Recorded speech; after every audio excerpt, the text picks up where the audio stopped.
go. It's me. Hi, I'm going. Hello, welcome to our workshop on plastic-free periods.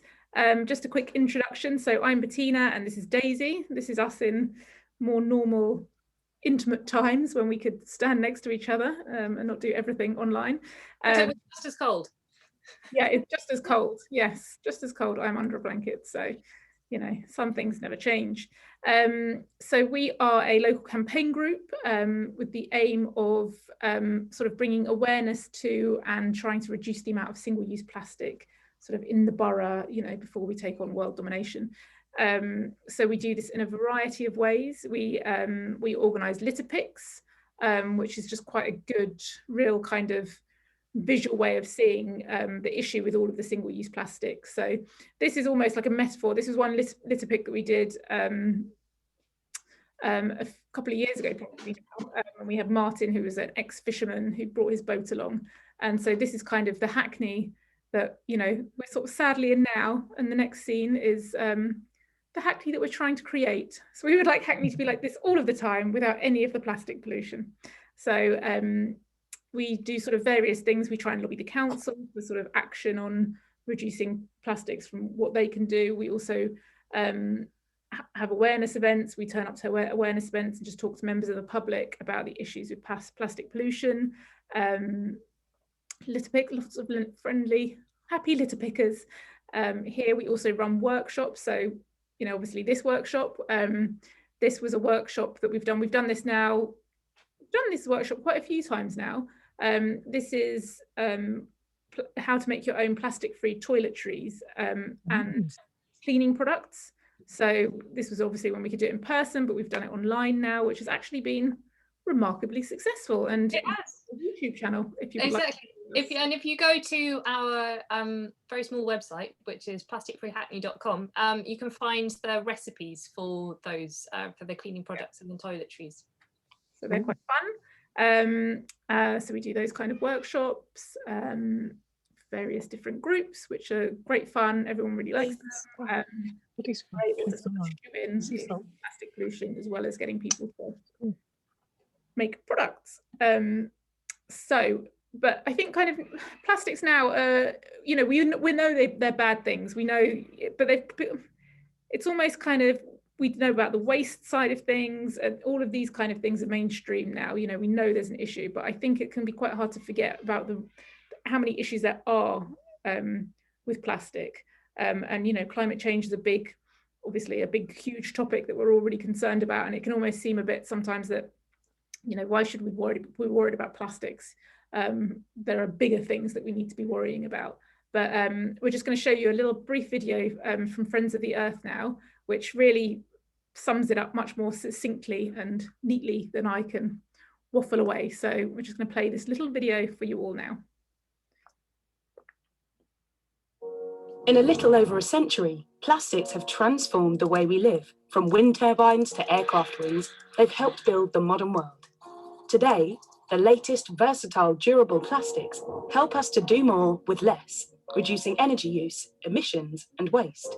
And the fresh innovation and infrastructure they bring enables the creation of new jobs. But there's a problem. 40% of plastic in Europe is single-use packaging. And since the start of mass production in the 1950s, we humans have produced 8.3 billion tons of plastic in all, weighing the same as around 80 million blue whales. And the majority has ended up in landfill, incinerated, or polluting the planet. But the problem starts way before the plastic reaches our bins and rivers. Over 99% of plastics come from chemicals sourced from oil and gas production. The more plastics we make, the more oil and gas we use. So it's no surprise that many of the oil and gas companies behind the climate crisis are investing heavily in plastics production. Meanwhile, the expansion of oil and gas production has led to a dramatic fall in the cost of raw materials for plastics, and output is on the rise. Cheap fracked gas is also driving huge new investments in America and worldwide, with $164 billion funding 264 new facilities or expansion projects in the US alone. And with a wave of investment in China, Europe, and the Middle East, the global infrastructure for a new generation of production is well underway. So, is the coming increase in plastic production sustainable? And are the benefits worth the cost? There are few bigger long-term threats to our planet than greenhouse gases. These gases are already increasing global temperatures, melting ice caps, raising sea levels, and threatening coastal cities. Right now, the production of plastic is responsible for 5% of global emissions. And in the years ahead, the harmful gases from plastic production are set to grow almost 300%. Meaning it will soon be a bigger contributor to climate change than aviation and shipping put together. In the last decade, humans produced more disposable plastic than in the entire 20th century, and we can all see the results. Yet the leading oil and gas companies plan to increase plastic production by an extra 40%. And this is a problem for all of us. Even if we could recycle every last piece of plastic we use, the damage caused by making it can't be undone. So as well as tackling the growing crisis of plastic waste, we also need to confront what happens at the start of the plastic's life cycle.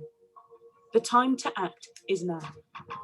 Because when the world's new plastics factories become a reality, they'll threaten the future of the planet with accelerated climate change. Friends of the Earth is working to change all of this for good. Join us and be part of the solution.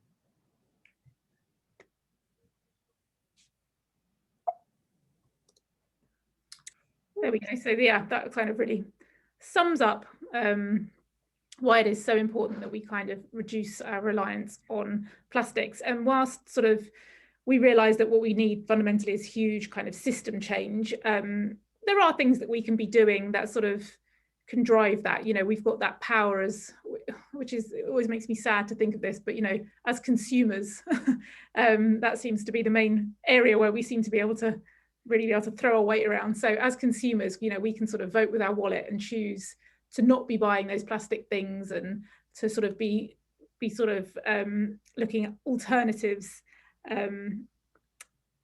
to what's currently out there and sort of turning that tide. So, and this is where plastic-free periods come in. So here we are. Yes. So hold on, I'm just having the little technical moment.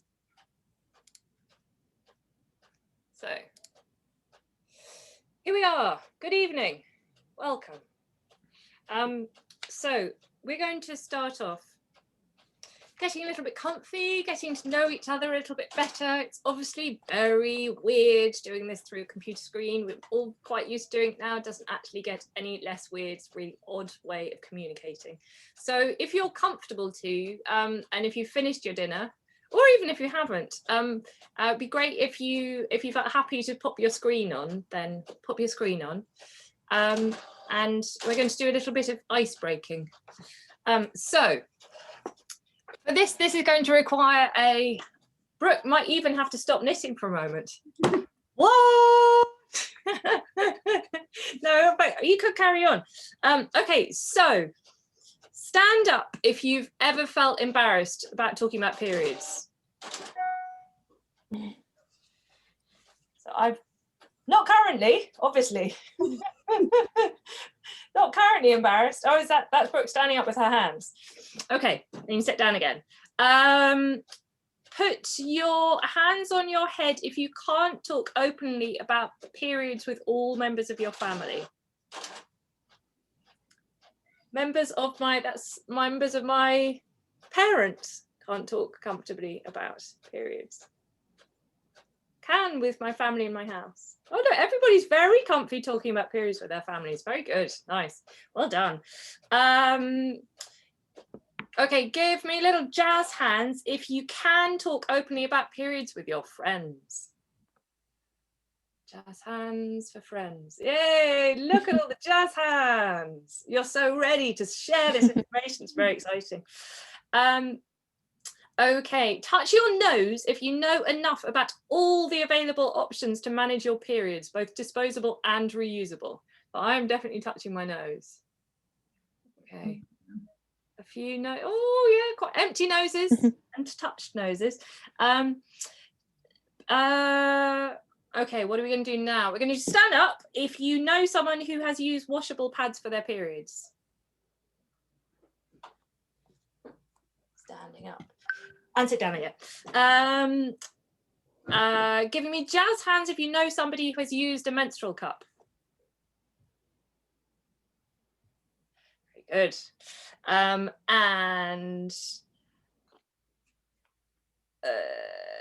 I would like you last of all to put your hands on your head if you know about the plastic content in mainstream disposable tampons. Lots. Okay. So, all right. So we've got some learning to do. This is very good. Very exciting.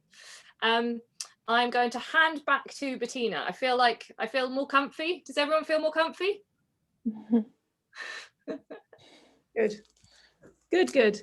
So when we've done this workshop in person, we kind of at the end of the workshop, we've then all gone on to make a reusable pad. So I'm going to start at the end of the workshop in a way, because then if you do want to make the pad whilst the workshop's happening, then you've got something to do. So I'm just going to quickly talk you through how to make the pad. So the pad and the pattern is on our website if you need to look at that. And so if you go to our website, which is plasticfreehackney.com, and you click on the logo in the pad, you can see the image here. If you click on that, it will take you, as if by magic, to Daisy, this pattern with the instructions on it. So I'm just going to quickly run through that, and then you can sort of make it at your own leisure. And if you need to ask any questions throughout the workshop whilst we're gibbering on about other things, then feel free. So the aim is that we're going to make something that looks like that. So this is one that I made earlier, and it's got little poppers here under your knickers.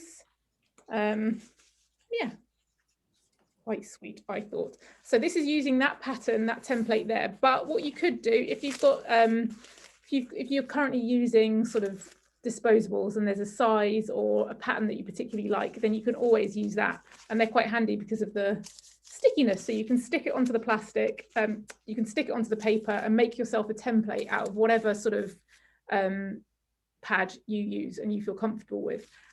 Once you've drawn it out onto a piece of paper, what you need to do is add a seam allowance. So a seam allowance on your screen is that red dotted line.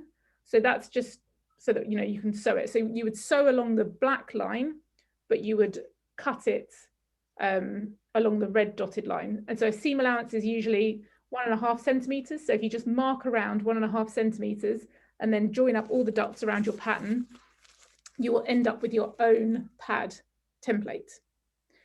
So yeah, use whatever you want. This is a Matricare sort of medium size pad. So that is actually pretty much spot on to the size of pad that this template makes. But you can obviously make it smaller or bigger or whatever you would like. So first of all, what we're going to do is we're going to trace the pattern and place on place on a double thickness of fabric. So basically 2 pieces of fabric. So you want a kind of a thin cotton, something that feels quite comfortable, probably a natural cotton. You probably wouldn't want like a polyester, anything like that. So a natural cotton, and you're going to cut out 2 pieces of fabric like that. You're also going to cut out your absorbent core. So this is just a piece of old towel, and you're going to cut that just in the middle section. You don't need to make the sort of wings, that doesn't need to be full. So you're going to cut a thing like that as well. For added protection, what you could also add is add a kind of waterproof layer to the base of it. Now, if you happen to have an old knackered umbrella, here, this umbrella has been like, I don't know, through a gale force wind and it's completely unusable, but don't throw it away, people. This is great as a sort of waterproof lining. So you could also cut out, unpick it from the umbrella and cut out a shape the same size as your absorbent core. So that's stage 1. So you've got your 3, possibly 4 bits of fabric all together. Step 2. or step 2. You're going to, I'm reading this, but doing something different. Kind of doing it my own way, but then thinking, should I read this? Okay, so the next thing you want to do for your bottom piece of fabric is that you just want to do like a running stitch down the middle. That could be the absorbent core and the sort of waterproof lining if you want.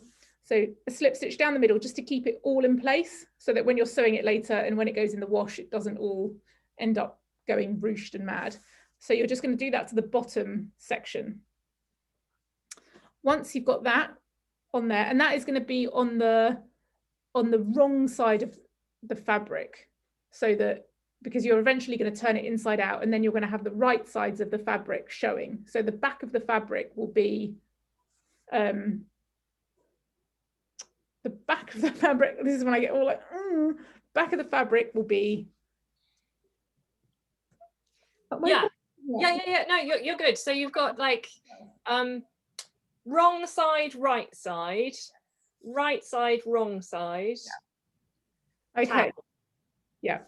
So then what you're going to do is you've got your next piece of fabric, your top section of fabric, you're going to place that right sides against that right side against right side, and you're going to stitch along that sort of black line that was on the pattern, so leaving yourself that kind of gap.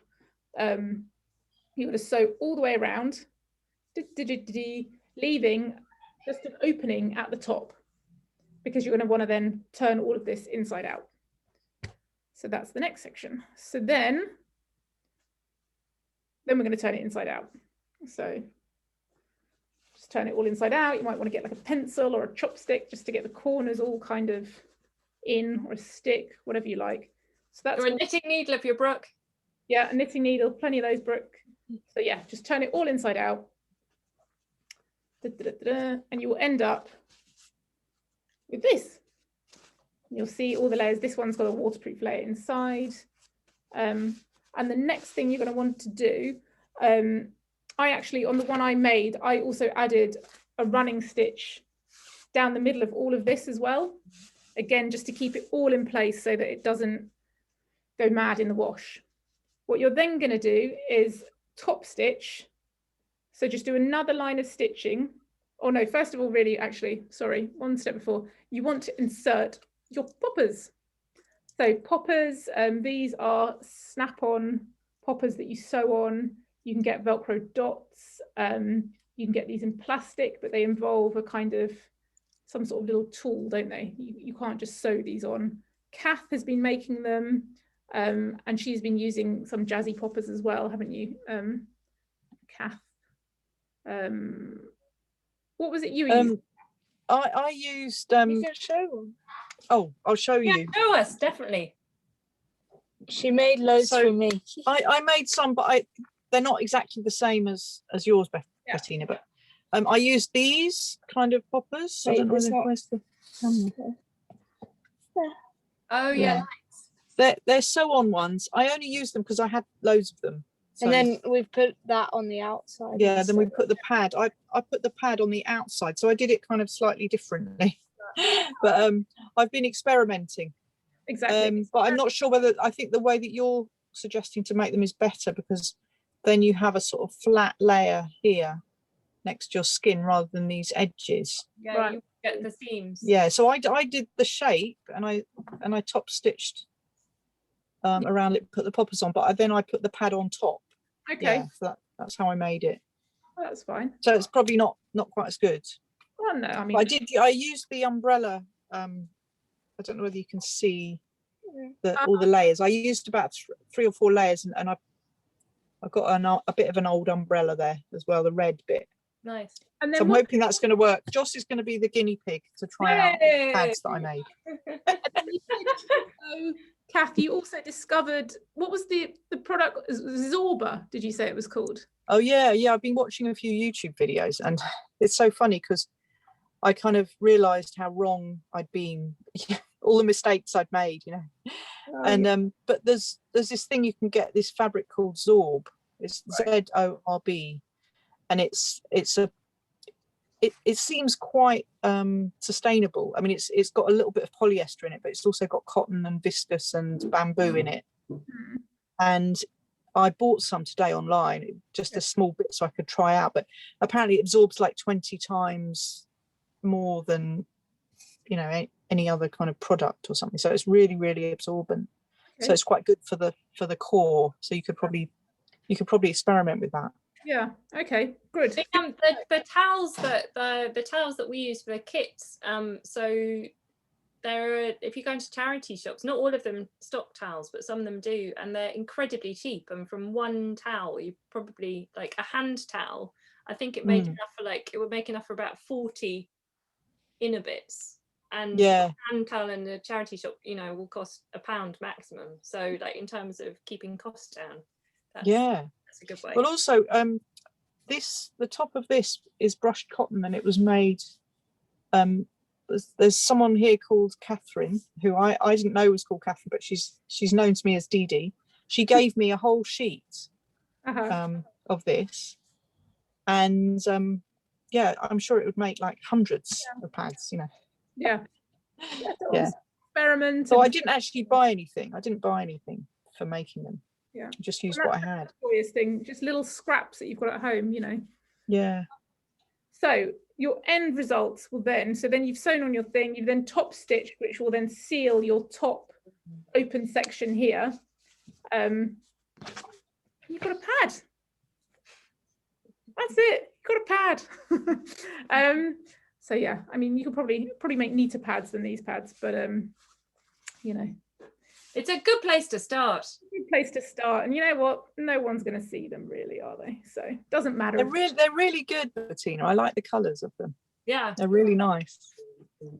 I like that one. Made a lampshade, and this was left over, and I quite liked it. So yeah, so that's how to make a pad. So if you do want to make a pad whilst we're talking, crack on, and then if you've got us, and then if you've got any kind of questions, just ask throughout in the chat. And we've shown you ours, and we'd like you to show us yours. So if you do make them, please share them with us, and we'll share them on our social media.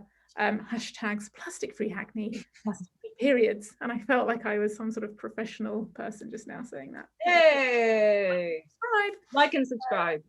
Yeah, and comment, but only nicely. Kath has we've shared some of her images on Instagram, so they were brilliant. So yeah, we'd love to see yours as well. So Judy is asking about any recommendations of t-shirt, stretchy cotton, or non-stretch ordinary cotton. I think ordinary cotton. Yes, ordinary. Just also stretchy cotton is a pain to sew. So ordinary cotton, I think. I don't know what's in stretchy cotton. Is there an additional sort of fabric? Brooke knows. Brooke knows. Yes, I know all about fabric. I know. What you want is a woven cloth, which means it doesn't stretch. And when you're using a stretchy knit cotton, it has 5 to 8% elastine, which is the spandex or elastic polyester fiber through it. We definitely but it's not. No, don't need it. Go woven all the time. Thanks, Brooke. Good. No worries. Excellent. And Steph has just come in with a comment. This is on the chat, but so the fabrics that Kath has just mentioned, cuddle plush fabrics, they are 100% polyester for the terry toweling. Just to reiterate that bamboo viscose is produced as a viscose fibre, which means chemicals are used in the processing. So just to be aware of that, if you are. Oh, there are baddies in every corner. Yeah. I just wanted to show you as well this that I made from the fabric that you gave me at the last event. So I had it in my bag for about a year or however long it's been since the last one of these. And that's what got me started. I dug it out, and I used this event coming up as a way to sort of finish them. Brilliant. Yeah. Well, that's very nice to know that it was a motivator, a catalyst. Yeah. Yeah. Fabrics were great as well. The fabrics that you chose for the to give us were really nice. Yeah. Good. Good. Okay. Right. So facts and stats, Bettina. Facts and stats. Okay. So right. So there are many issues with traditional period products, from the plastics in their production and other environmental issues to sort of health issues. And plus sort of the way that we're made to feel about periods. You know, the fact that they're taboo is kind of a bit weird. And that's, you know, that hasn't happened by accident. That's kind of been years and years of just being shamed and this kind of stuff. That's why they're sort of taboo. So we would like to change that. And that's why we want to think about the periods and products that we use. So before we go on to discuss the good, we're going to discuss the bad and the ugly first. So the ugly side of periods. So just to start off with a few stats, just to show the scale of the problem. Women use more than 11,000 disposable menstrual products in their lifetime, which is based on an average of 38 years of menstruation, using 22 items of sanitary products per cycle, 13 cycles per year. Statista estimated that in 2016, an estimated 1.8 million women aged 15 plus in the UK used 24 or more menstrual towels a month. Average menstrual flow is around 85 grams per cycle, barely enough to fill a small teacup. Most women and people who menstruate will do so for an average of 38 years and have approximately 500 periods in their lifetime. The average commencement for menstruation is 12 years old, although it can be as early as 8 for some girls and people who menstruate. There are around 18 million women of menstruating age in the UK. Disposal of single-use menstrual products, tampons, pads, and applicators generates 200,000 tons of waste per year, which is pretty huge. You know, and that's either sort of ending up, you know, then this leads on to the environmental issues. So this is either ending up in landfill, less so much. We're not really sending that much to landfill anymore, especially here in Hackney. We're sending everything to the incinerator in Edmonton, which has its own issues with, you know, through sort of air quality. And, you know, and that's if we're lucky, you know, if people are flushing them down the toilet, the issue is huge. Most menstrual pads are made from 90% plastic. And that's not just the wrapping, you know, that's just not the wrapping that comes on the outside of it and all the kind of bits and pieces associated with it. There's actually sort of a lot of plastic within those pads as well.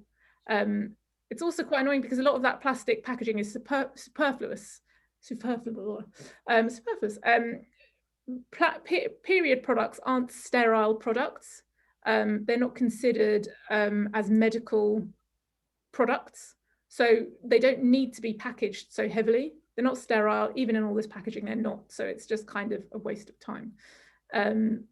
So as we know, plastic products can take up to 1,000 years to decompose in landfills or in the ocean. Half of UK women flush tampons away. It's been estimated that 1.5 to 2 billion menstrual items are flushed down Britain's toilets each year. Okay, so I'm going to interject now, and because I used to be, this is my moment of shame, I used to be a flusher. And one of the reasons I was a flusher is because we are most likely to do the thing that we were taught to do, whether that's by, you know, a teacher or by a parent. And yeah, my mum used Tampax for many years, so I used Tampax for many years, and she flushed them down the loo, and it was cardboard, so you sometimes had to flush twice. And so I flushed twice, and I didn't know it was a bad thing for years and years and years, and it's gutting. Yeah. Yeah. Yeah. Owning my shame there. Yeah, well done. Well done. So sewer blockages. There are approximately 370,000 sewer blockages throughout the UK each year, of which up to 80% are caused by fat, oil and grease, wipes, sanitary waste and other unflushable items. So that has a issue, you know, financial cost, and I feel sorry for the poor guys down there with a shovel digging it all out. It's pretty grim. As many as 51 trillion microplastic particles, 500 times more than the stars in our galaxy, litter our oceans and seas, seriously threatening marine wildlife. Microplastics can be twice as harmful, leaching toxic additives into the ocean while they break down, while also acting like a sponge, absorbing other harmful chemicals from the seawater onto their surface. This makes them a very toxic morsel for fish, sea mammals, and then the humans sort of later on in the food chain that eat them. So, you know, we're screwing ourselves over twice over, really. You know, we're using those sort of these products that, you know, are not particularly good for us with the content of them, and then we're throwing them away, and then they're entering the food system that way. So plastic waste kills up to 1 million seabirds, 100,000 sea mammals, marine turtles, and countless fish each year. Plastic remains in our ecosystem for years, harming thousands of sea creatures every day. The Marine Conservation Society estimates that sewage-related debris, including sanitary products, makes up about 8.5% of Britain's beach litter. So that's 18,050 pieces were found in 2017. Figures from the MCS as well reveal 4 pads, panty liners, and backing strips are found for every 100 meters of beach cleaned, along with 1.2 used tampons and applicators. So that's 4.8 pieces of menstrual waste on average per 100 meters of beach in the UK. So that's great. There's an economic impact, as we touched upon earlier. So it costs £88 million a year to unblock sewers. So that's money that could be going on something much better. So the health impact. Despite changes in bleaching practices to purify the wood pulp, one of the raw materials used to make menstrual products, chlorine and dioxin, one of the most toxic substances known to humankind, can still be found in menstrual towels and tampons. Endometriosis is linked with exposure to dioxin, and endocrine disrupting chemicals, even in small amounts in menstrual products, can add up over a lifetime of use. Traces of pesticides and insecticides have also been found in tampons. And then sort of going back further than that, if you think about, you know, there are farmers that are suffering, the guys that, you know, the people that grow the cotton, having to apply all these pesticides and all of this. So that's also not great. Residues of glyphosate, a probable carcinogen, and used as an active ingredient in certain weed killers, has been found in menstrual towels, tampons, and panty liners in France and in Argentina. And finally, there's a sort of social justice issue, a kind of the impact, a poverty impact. You know, we know it's not just in, you know, in Africa and India where women, people with periods are sort of, you know, not going to school because they're on their period. You know, it's happening here in the UK, where girls aren't going to school because they just cannot afford those products. And there's been new, it's the Red Box project. I think is that UK wide, or is that just London? Daisy, do you know? I think it's UK. Yeah, so the Red Box project is, you know, people donate sanitary products. And I think is something happening where it's going to be that all schools will be able to now. All local authorities can apply to have free period products at schools, but they have to do the application. So it's an opt-in as opposed to a kind of a blanket offering. Yeah. So that Red Box scheme was started in Hackney, by the way. There we go. Of course. So yeah, a study by Plan International UK from a survey of 1,014 to 21-year-olds found that 10% of girls could not afford menstrual products. The study also found that 12% of girls had to improvise menstrual wear due to affordability issues, and 14% had to ask to borrow menstrual products from a friend. Pupils report taking toilet paper and wrapping socks around their underwear, as low incomes mean they couldn't afford menstrual products, which is really sad as well. And so, yeah, again, you know, this is why we're now going to move on and talk about all the great things that come from reusables. So, yeah. Reusable good stuff. Reusable good stuff. Reusable good stuff. So the first thing that we're going to talk about are period pants. Now, period pants, I bloomin' wish had been around when I was a teenager, because they're kind of amazing. They come in a variety of different shapes and sizes. We've got some, if we were all together, I'd be passing these around, but as it is, I can only do that. So this is a brand called Waka, which stands for Wake Up Kick Ass, because they think you should. But there are many, many different types of period pants. How they work is it's kind of, they just kind of feel like a sturdy pair of pants, and there's a sort of a genius 4 or 5 layer wicking system that means that they absorb the blood, but then draw it away from your body. And because it's drawn away from the oxygen, they don't smell, because blood itself doesn't smell. It only smells when it comes into contact with air and then is left hanging around. I could, if I was feeling brave, do a pouring of water experiment. What do you think? Put your hands up if you want to have the pouring of water experiment. Okay, hands up. All right, so I'm going to do it away from the keyboard. Yeah, exactly. I was going to say, don't pour it on the keyboard though. Okay. And then suddenly everything goes dead. Right, okay. I did actually look for red food dye, but I didn't have any. Sarah Brown's wondering if they really work. Yes, they do really work. I've got some. So I couldn't find any red dye, and then I couldn't, yeah, then there was only purple, and that seemed too close to blue, and it's just, I can't handle the amount of times you see blue liquid being poured representing periods. Okay, so this is how's my camera work? This is quite complicated. So this is 20 milliliters of water. This is like, oi, and it's slightly dribbled down my arm, but This doesn't. can you see that it's just sitting there?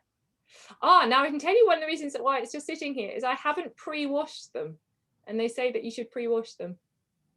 But as I dampen it down, can you see the dampening?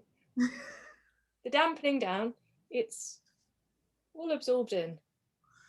That was half of my water. I should do a little bit more. Does this make for good telly? Anyway, they really do work. They're absolutely brilliant.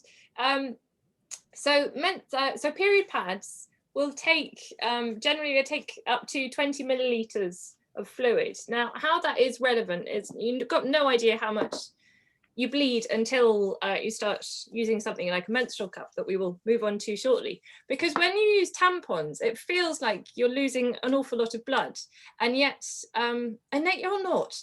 Tampons, like a super tampon, takes 10 milliliters, and the average, an average period quantity is between 30 and 60 milliliters. If you lose 60 to 80 milliliters, you're deemed to have like a very heavy period. And just to put context, so 30 to 60 is 2 to 4 tablespoons. 2 to 4 tablespoons, exactly. So actually it's not that much. It's not that much blood. So this pair of pants will take up to 20 milliliters, which, as you could tell, if you're thinking that then throughout your whole period you're probably losing no more than 60 milliliters of blood, you're going to be very safe with these. They've got more than enough capacity. And actually, when I started off using a menstrual cup, which, as I say, we'll move on to, I got myself a pair of period pants as well to kind of do a bit of as a backup. And also because I find things like if I go running, they're really comfy to go running in. And they're brilliant. They generally, they last for about 2 years. They are, I say one of the drawbacks about them is they are kind of a more expensive option. But if you were thinking about just kind of switching them in, you know, buying one pair of pants and sort of using them some of the time, that's quite a good way of going. Anything else, Bettina, that you'd like to add about period pants? Also, kind of, so on the sort of same vibe as period pants, there are now so reusable kind of incontinence pads, which obviously these can be reused, these can be used as well. And what's the name of the company, Daisy, that do? Oh yes, they're called, it's a snappy name. They're called P&S Healthcare. And P&S Healthcare, who clearly needs a bit of rebranding, do an amazing range of incontinence pants. And again, they come in a great variety. I also, the children are not here, I use my period pants to go trampolining because I've had babies, and they're great for that too. So there you go. Yeah. So yeah, so they are kind of, you know, so they cost so 10 to 20 pounds Moddy Body and Thinks. So they are sort of a little bit more expensive, but you know, maybe switch one in. And if you think about it, sort of, you know, it's £80. Well, so is it Wokaware that do the 5-pack for £80. Yeah, the Waka ones, I think they are, we've got a Waka discount of 15%.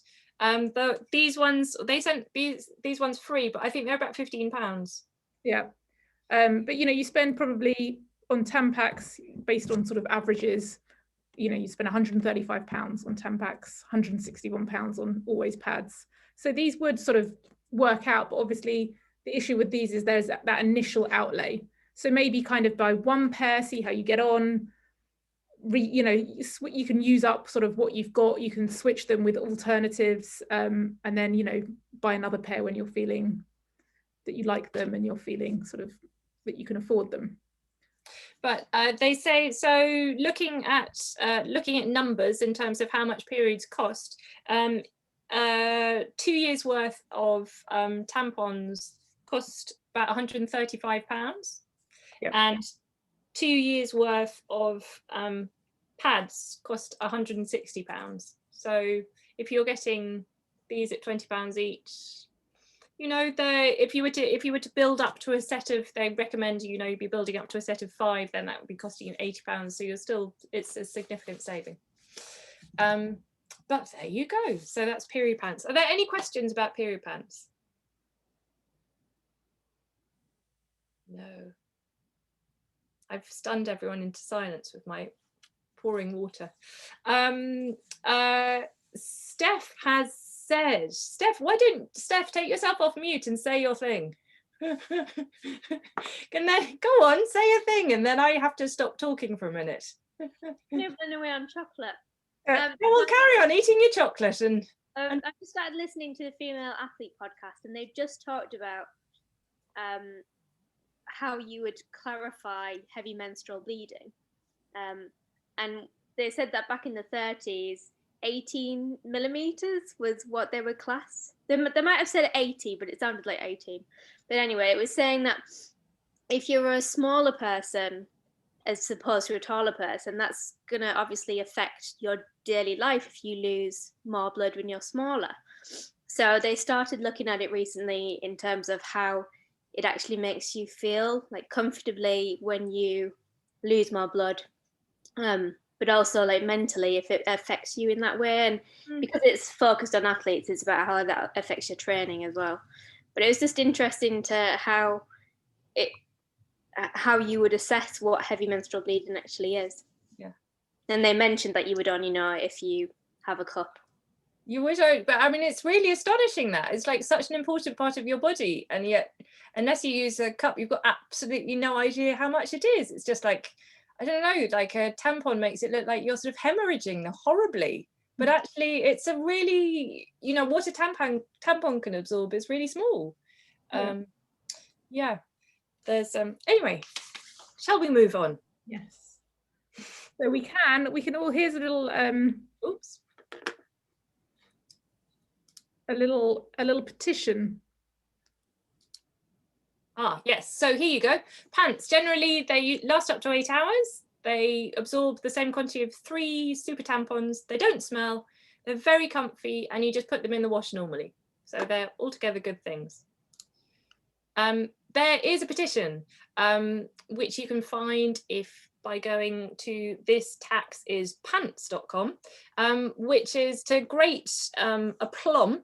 The government at the start of 2021 took off the much needed removal of VAT on menstrual products, and said that's the end of the period tax, but it's not, because they're still taxing period pants with VAT. So there is a petition. Do get involved, do sign, and to amend this, because it's completely ridiculous. So moving on to menstrual cups. Menstrual cups are our favourites. Yes, been playing with them for a long time. playing with them. I have a very, very nice story about, I'm just going to quickly tell you my nice story about menstrual cups. My very good friend who's Icelandic, who told me about menstrual cups, she had been using them since she was in her 20s, and it's completely normal in Iceland. They've been using them for, you know, the past 20-30 years, like completely across the board. And she said that she'd been going out with her boyfriend, her then boyfriend, now husband and father of her 2 children, for about 6 months. And his friend came over to the flat that they were living in. And so her husband Dominic and the friend were just kind of chatting, and he was just fiddling away in the corner. He just sort of picked this thing up, and he was just absent-mindedly twiddling it around. And she said to him afterwards, do you know what that is? And he got no idea, and he'd just basically been waggling her menstrual cup around in his friend's face, not knowing what it was. So that ought to be a good education.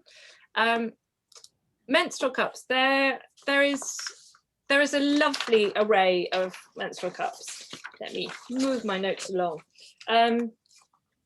Menstrual cups can save you up to £2,000. One cup costs about £20 and it lasts 10 years. I think they are amazing and wonderful, and I'm never looking back.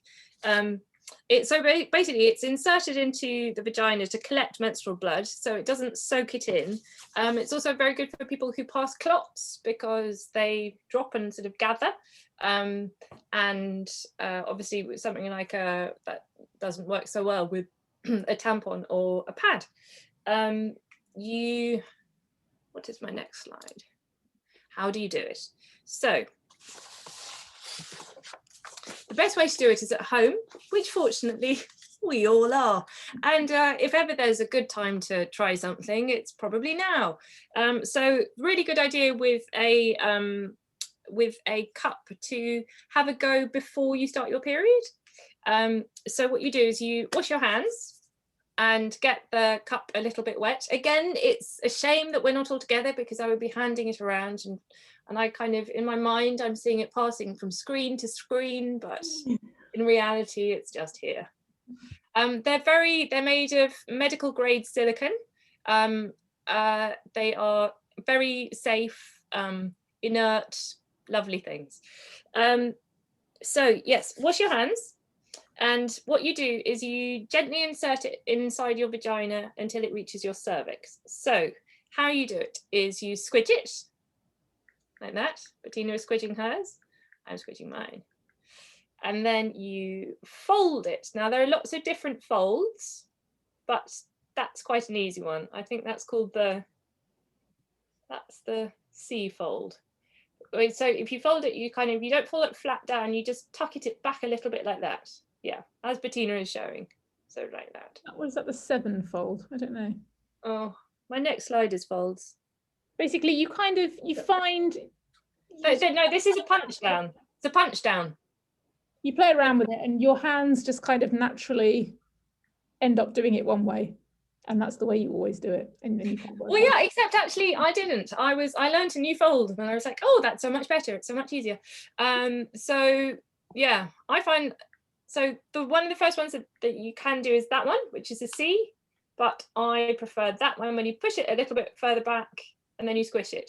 And basically it's much, if you look at it, it's that's a smaller diameter than a tampon going inside. So it's really comfy.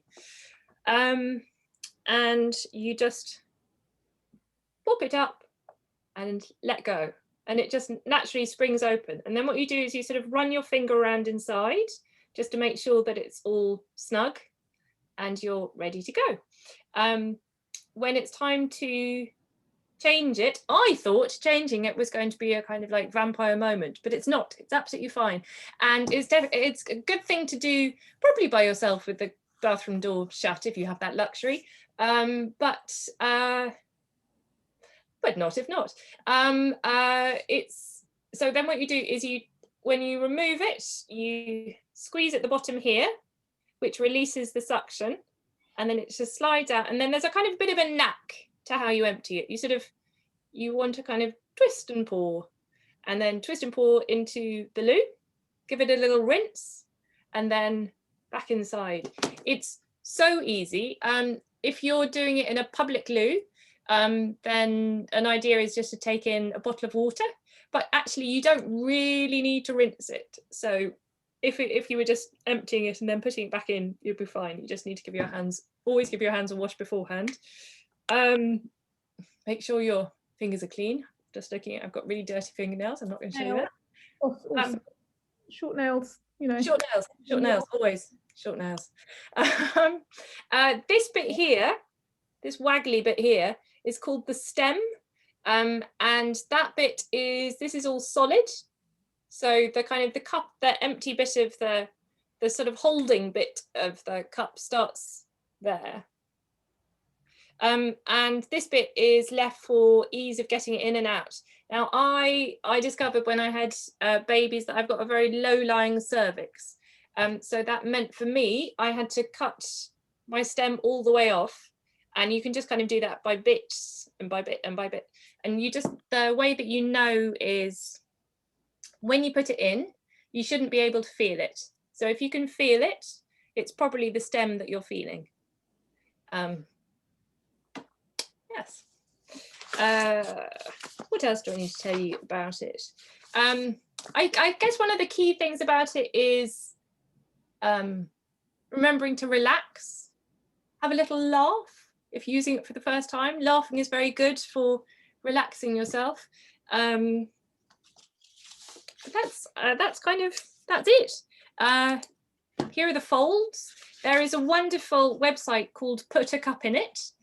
And Put a Cup in It have literally answered every single question that you ever thought there was or more to know about menstrual cups. They've got this incredible comprehensive chart of what all of the cups do and how they're different to one another. And they even have a little quiz that you can go on to see whether to help you choose which one would suit you best. So that's highly recommended. And there are up to 9 different folds, but these are the kind of the 3 that most people know about. So there are generally three different sizes. And the different sizes are dependent on both your age and if you've had a baby. So the Diva cup and Organi cup both make something called, they make a little one for younger women and people with periods, which they kind of recommend for people under the age of 18. So that's the little one. So that's Organi cup and Diva.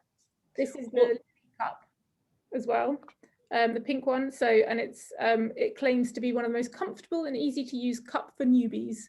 So it recommends that this is kind of the menstrual cup for beginners and sort of younger ladies. Yeah. Then there's, so I'm going to have to work out how to hold them all at the same time like that. So there's the mini, and then the next size up is for they generally age 19 to 30, or if you've not had a baby. And then this is age 30 and over, and if you have had a baby. So as you can see, they go up in size. The other thing to know about them is they have these little holes. Can you see the holes? Nod if you can see holes. No, can't see holes. Shaking head. Look, can you see like little dotty bit? Yes, yes, nodding. Oh, I've really got to work on how do I show you this? There you go, holes. So those are little suction holes. And one of the things you just want to make sure at the end of your period to give it a wash, and just to make sure that those suction holes are all clean, just that they're empty. Because if they get blocked, then it doesn't seal so well. And for cleaning, you can just clean it in hot water and soap, or if you want to sterilize it, put it in a saucepan of boiling water for 10 minutes. And then they come in little bags, little discreet bag. There you go, you pop it in, and then look, now you can go traveling all around the world for 3 years in this fictional place where you can get on a plane, or not a train, or not a plane, train, and just go traveling, and that's all you need, and it's amazing. The other thing that's amazing about them is that you can use them in advance of getting your period. So if you're expecting your period but you haven't started yet, then you can wear your cup, and you can, you know, still wear your best pants and not worry. Hello.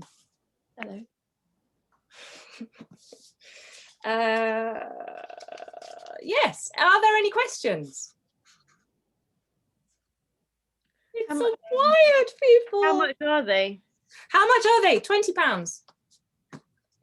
£20, and £20 and last you 10 years. So they're definitely the most economical option. So Katie has asked, how often do you need to empty it? It depends. So I am, you know, fittingly on my period now. I'm the third day of my period, and I've emptied it, I think, twice, if that. So you sort of get to know your own, you know, you get to know how you know, your own flow and all the rest of it, and it kind of, after a while, it just all becomes sort of, you get very used to it, and you know, and but I mean it's a lot less than having to change tampons, and yeah, and you sort of forget about it after a while, really.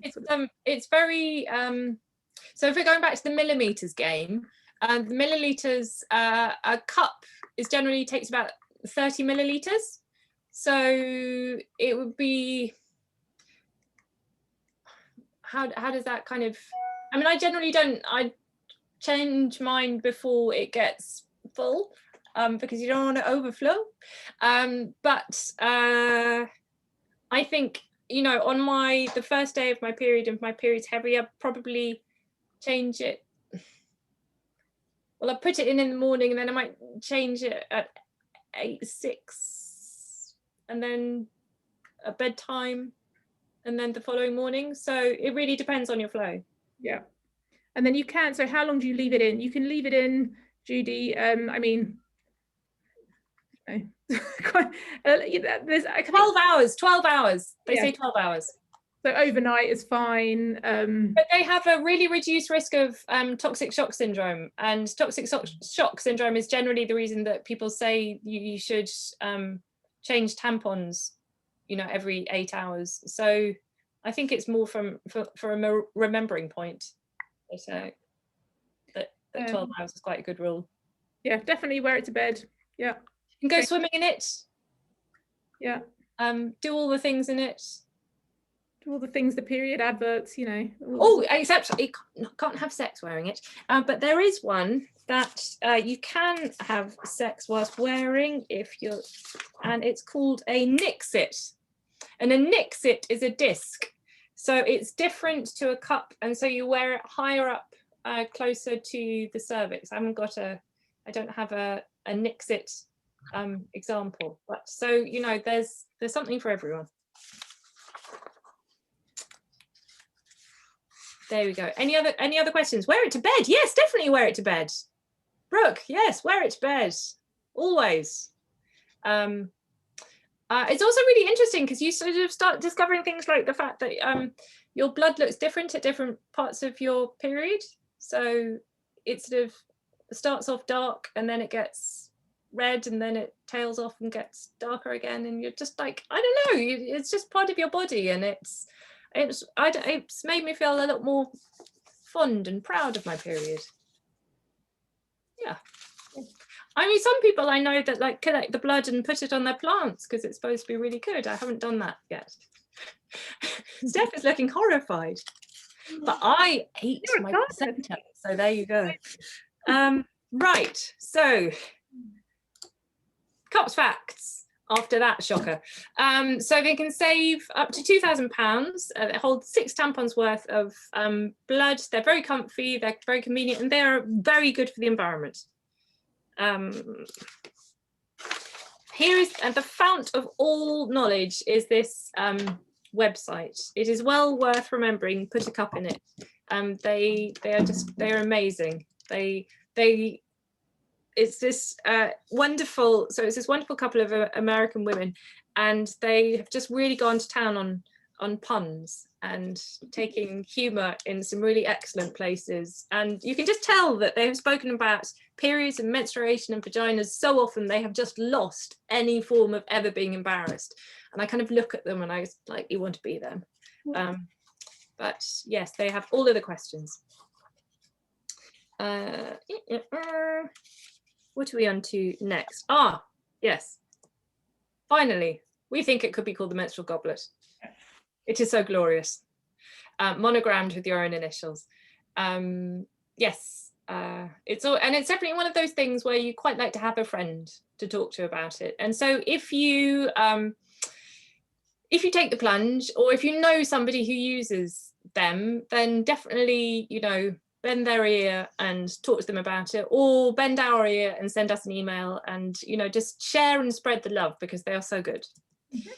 And Bettina is now going to talk about washable pads. Washable pads. So these are sort of similar. Well, I mean, similar. They are what we started making at the beginning of the workshop. So these are just obviously commercial versions. So sold by various different companies. So this is by Charlie Banana. There are other companies such as Bloom and Nora, Honor Your Flow, Precious Stars, EcoFem, and they're basically just, you know. So this is Charlie Banana, a set. It comes in a set like that. They're the same. It's the same principle. These are made out of a kind of this is definitely a synthetic sort of material. It feels very, this could be that Zorba stuff. It feels really synthetic, but very sort of absorbent. And yeah, as you can see, they come in all different shapes and sizes, even one to accommodate a thong. If you're feeling that way on your period. And yeah, they're just cotton and fleece, include sort of a leak-proof lining. They're quite good. I think these are sort of, I think they're great for sort of younger people that kind of don't feel comfortable, you know, using cups yet. And so they usually come with like a little kind of waterproof bag. A little wet bag with a zip so that you can change them. And yeah, they've been going since 1993, a company called Lunar Pads. So when I was 13, they came out, but sadly I didn't know about them. I was just given a box of Always and Tampax and told to get on with it, which I did for many years, sadly. Yeah, and they just kind of are what they say on the tin. They're just reusable versions of the throwaway pad. So yeah, but without the plastic. So although some of them do have plastic, but not in a throwaway way, in a washable way. So you just wash them, you know, throw them in a normal wash. You don't need to separate them out. And that's it. They can be sort of slightly more expensive again. But like we were saying before with the pads, with pants, just switch them, you know, use them, start off with one, make one, and then just build up until you feel like you've got enough, and just carry on using what you've got. So I think that's all there really is to say about them. I don't know, Daisy? Oh, no, that's it. Comprehensive. So we are now, as we carry on, because it is now 8:42, I'm going to launch a poll, and this is to say, please, pretty please, could you fill in a feedback poll, because it's really helpful for us to know whether no, I cannot launch the poll, can I? Is it launched? I've just launched it. You've launched it. Well done. So that's super helpful for us to know whether this has been a helpful workshop. So if you could fill that in as we're going along, that would be lovely. So we are then going to go on to reusable applicators. Back to you, Bettina. So these are kind of, quite a recent thing. So these are kind of a halfway house between moving on from disposables to reusables. So what this company does, Dame, in their very fancy box, is they provide you with a reusable applicator. So they also sell tampons, which are 100% organic cotton. So that's the sort of, they sell those separately. And then this is the reusable applicator. So you just screw off the bottom there, and then it just looks like a regular, you know, Tampax applicator. The tampon goes in the rocket launching. There we go. And that's that. And so that goes in there. You can then screw your lid back on. Comes with a fancy little bag that you can keep your spare tampons in. And yeah, they're kind of, I mean, I'm sort of, I feel slightly, I don't know how I feel about these. I mean, they're sort of close but no cigar kind of thing. I mean, other than the fact they do look like a cigar. I think they're very beautiful. They're very beautifully designed. So they've kind of worked on that market. I think they're probably quite expensive. Yeah. They're tampons. Yeah. I mean, you know, to be honest, I think we are such whole menstrual goblet converts that, you know, a reusable applicator has got a lot to live up to. Yeah. But there are sort of other companies, you know, if we're talking about sort of tampons, regular, you know, there are better companies out there than Tampax and all the big multinational kind of, you know, Unilever. So there's Natracare. So these I think I started using before I was aware at all that reusables existed. So I think in my early 20s, I started using Natracare, so which are organic and natural, plastic-free, perfume-free, and chlorine-free.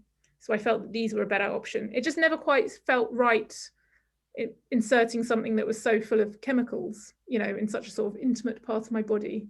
So I just kind of felt that organic was a better way to go and that didn't have so many chemicals in it. So I used those. Now there are sort of other companies as well, such as Hey Girls, and their aim is to give all their profits, they go directly to help girls and young women in need. So for every box that you buy, they give a box away. So they're trying to do some good with their organic tampons as well. You've got Albany May. Like a stylish looking box. I don't really know. I mean, I guess they're organic. I'm assuming they're organic, but I think it's for people that just like separate their tampons with their otherwise perfect life. I don't know. As you can tell, we're not sponsored by any of these companies. And how we feel. So yeah, so there are better ranges out there if you feel like it. Yes, Katie has said Dame sell reusable pads now as well. They do. They were actually one of the illustrations in our pads way back when. I could go. The Dame ones are the green ones. But they do, and they're also bringing out period pants, but they're not on the market yet. Okay. So if you like dark green, they're the people to go for. Polls working, by the way.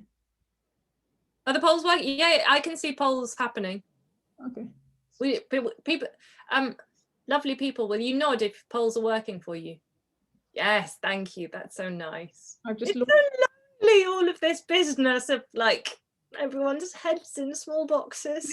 I want to embrace you. Small boxes, yes. I can't even quite make a box. Now, this is a super important one. Bin in your bathroom. I'm sure you've all got bins in your bathroom.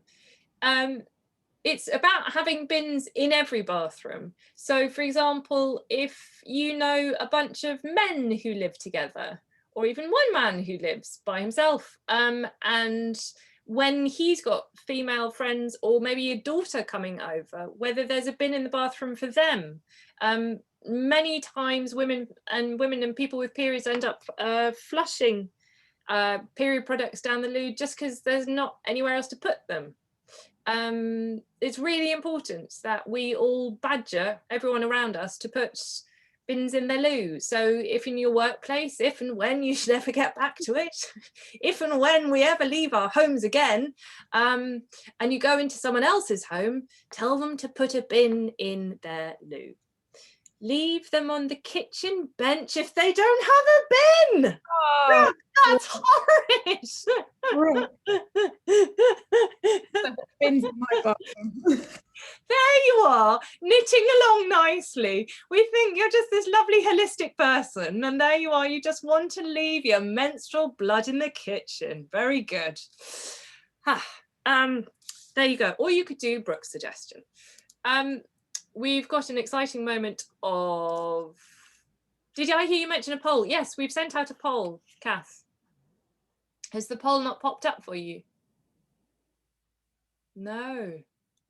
No. Weird. They are both. Some people can see the poll. I'll launch poll 1 Oh, again. there. Oh, yeah. Okay. Sorry, we've got it. Right. Thanks, Joss. Thanks for being technical aid. Could you come and help me, please? Discount codes. So there's a whole flurry of discount codes of people who will give you money off to buy their stuff. So you could even, I taught Bettina earlier today how to take a screenshot. So you could screenshot this if you know how to screen shoot. I was quite proud of that. I feel like knowing how to do a screenshot it's a very useful thing. Yeah. I'm really screenshot forever now. What's that? I just want to make a presentation now and screenshot things. You could just, presentation for breakfast homeschool. There's also would point you in the direction of these two places. Put a cup in it. We've already talked about.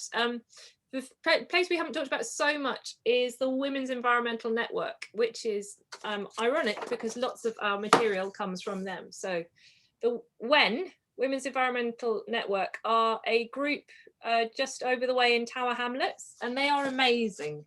They've been going since the 70s, and they have got a project called Environmenstrual, which where they've done very thorough scientific investigations into what all different period products contain, different chemicals that you find in different products, and it's extremely thorough. So anyway, there is this great report that they've written called Seeing Red, which you can find on their website. And if you have got a spare 20 minutes, I would really recommend reading it, because it's one of those jaw drops the ground. Yes, Seeing Red. So do read that. It's very good. You'll be scandalized and outraged and empowered and making everyone put a bin in their loo. Yes, if you do you want to, I was just going to say, Bettina, can you launch the second poll? Yeah, sure. Done. Best cup for a teenager. Yes, so the Organi Cup, let me find their box. I threw all my boxes around earlier. Organi Cup look like that. This is it. So it comes and then it folds down into a handy lip balm size container, as it says in the box. That comes in the perfect starter cup, petite, comfy, and collapsible. So yeah, oh, hold on, look, hold on. Okay, this is a technological moment, because I too have my intimate. So look, before I can open it, it's all still in its nice packaging. So I think it's, well, so that's an Intima, and that's an Organi Cup. So Organi Cup is a bit smaller. This one's a bit squidgier. This is a Moon Cup, but they feel quite rigid. They do feel quite rigid. It does feel very, I mean, I have been playing with it for about an hour now. Oh, I'll tell you what, there was a good thing that Judy's saying that the second poll hasn't come through, Bettina. Organi Cup will, if you buy one and you use it and you keep it for 90 days, they recommend that you give it 3 cycles before you decide if you do or don't like your cup, which I think is a really good thing. I think first couple of cycles I was a bit feeling my way, and by the time I was on my 3rd, I was like, yep, got this nailed. If you don't like it, they will swap it for you, or even give you your money back. So that's pretty confident. That was them. Then what said that? Organic Cup. So, yes, do please. We love a little bit of. We don't really love a little bit of social media at all. Social media is kind of nonsense, but it does have some very good things, and this is a good thing in social media. So, if you wanted to take a photo or encourage a friend or share that love, then this is genuinely good knowledge to be sharing. Most of the knowledge on social media is absolute gumph, and this is really good stuff that we feel strongly about, and we would love you to come on that journey with us. And yes, we also just wanted to say, oh no, still no poll. I don't really know what to do. Can you try launching it from your end? Yeah. I mean, I wonder if Joss can tell me about why is it, Joss, I can't see my mouse when I've got a presentation up. Hold on. shut it and done it again. So hold on. Now I'm going the wrong way. So polling. There's this really weird thing about when you're doing a Zoom presentation and you've got a screen slideshow. No, because that's now the whole thing again. Your mouse stops working. I don't think I can do it, Bettina. Okay, I mean, I've launched it. I don't know what else to do. I mean, don't worry about it if I tell you what you could do is in the chat. So we have to write a report. So this this presentation has come to you with kind support from Hackney Council. If you have enjoyed the session, likewise if you haven't, but that's hard to say, please do, if you wanted to pop a little bit of kind of positive comments in the chat, that would be really lovely, because they're kind of like the quotes that we can say, look, people really like us talking about periods, because lots of people really don't like talking about periods, and actually it's very odd. It's very odd given that half of the world has them at some point. I just don't really get why we can't talk about it. So I talk about it a lot, and then my mum says, please can you stop doing that? And I say no, because now I've started. And she did actually earlier in the week say, yes, I really think you've done enough of the menstruation business. Could you just stop? No, I'm just unleashed. if you do have positive or negative feedback, we won't take it personally. I mean, we might a little bit. just put it in the chat. Put it in the chat. I really like Bettina and Daisy talking about periods. Thanks, Steph. Thanks. Almost like you read the script. Yeah. Yeah, just a kind of ending note. This is something that sometimes people can feel quite passionately and strongly about in terms of language. But we think it's really important to talk about people with periods as opposed to just talking about women and girls, because not all women have periods, and to do so is also to exclude members of the trans community. It alienates trans men, intersex people, non-binary folk, and gender fluid people who have some female reproductive anatomy but may not identify as female. And I think people who are going through those identity shifts and are courageous enough to stand up and do what they believe in, even though it goes against the norms of society, are so incredibly brave that it really doesn't take a great shift for us to just, alter our language a bit, because they're probably going through, a lot of daily fights. So I think it is really important to talk about people with periods. And for that reason, I disagree with J.K. Rowling and the Twitter anger, because it's not hurting anyone, and we're all just leading our lives. So I don't want to get overly political on that, but just putting it out there. Yeah, then I got a little bit got a little bit frog in the throat. Yeah, so then do share the love. Do share the love. Oh, I'm so pleased, Catherine, saying that it's demystifying the whole thing. Yeah, it's really not a mystery. And the more that we talk about it, the easier it becomes. And it really does. Like, I am inherently a really shy person. I remember at the age of 14 when my dad said in front of my very stuffy uncle and aunt and 3 cousins the fact that I just bought my first bra, and I thought I was going to die of humiliation and never ever ever be able to move again. And we were all sitting like in this really dark room along this long dark table, and it was the kind of place where I had to, my mum would sort of say on the way, you know, you must think about something to talk to Uncle Adam about. So I'd be thinking about something to talk to Uncle Adam about, and you know, oh, maybe I could talk about a book or my flute practice. And then my dad said, just bought my first bra, and I thought I might die, and yet here I am talking with you about menstrual cups. So, you know, periods. So yeah, definitely the more we do it, better it gets. Has anybody, do you want to unmute yourselves and say things? Can you do that? Should be able to. Yep. Participants can unmute themselves. Yeah, please do share, you know, share what you've learned with people you know, friends and family, and you know, it's just great to pass on this information because it is still unknown. It's still kind of, it's not mainstream at all. Lots of people don't know about it. You know, I'm 40 and I, you know, have mentioned it to friends, and it's like revolutionized their lives. And that's a lot of years of menstruating without this kind of knowledge behind us.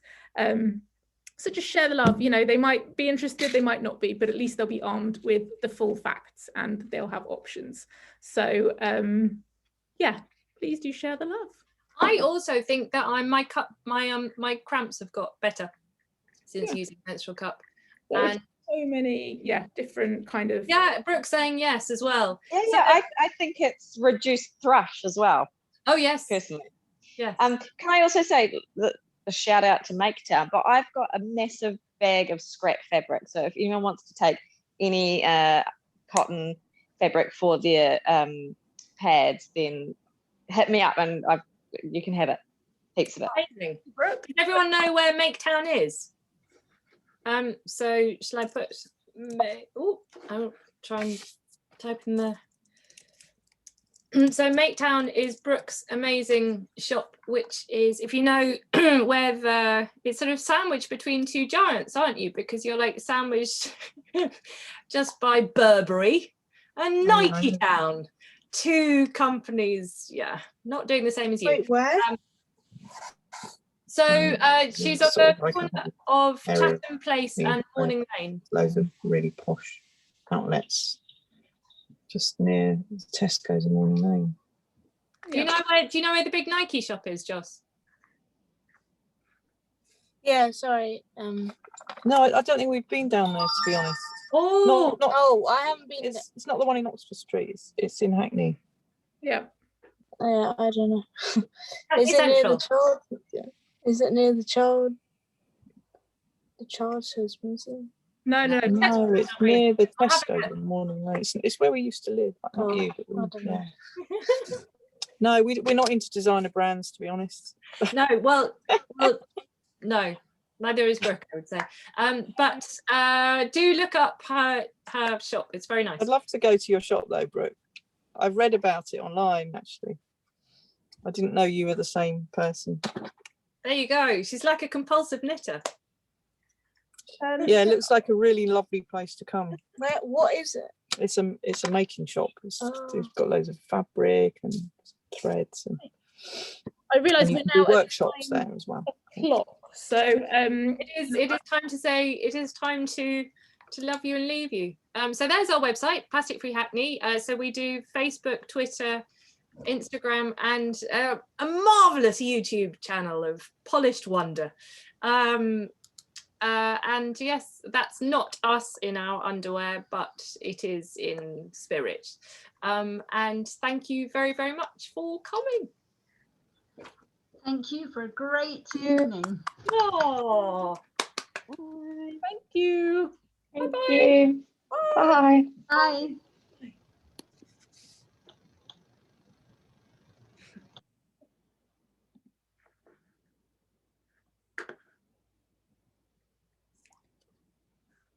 Save the chat.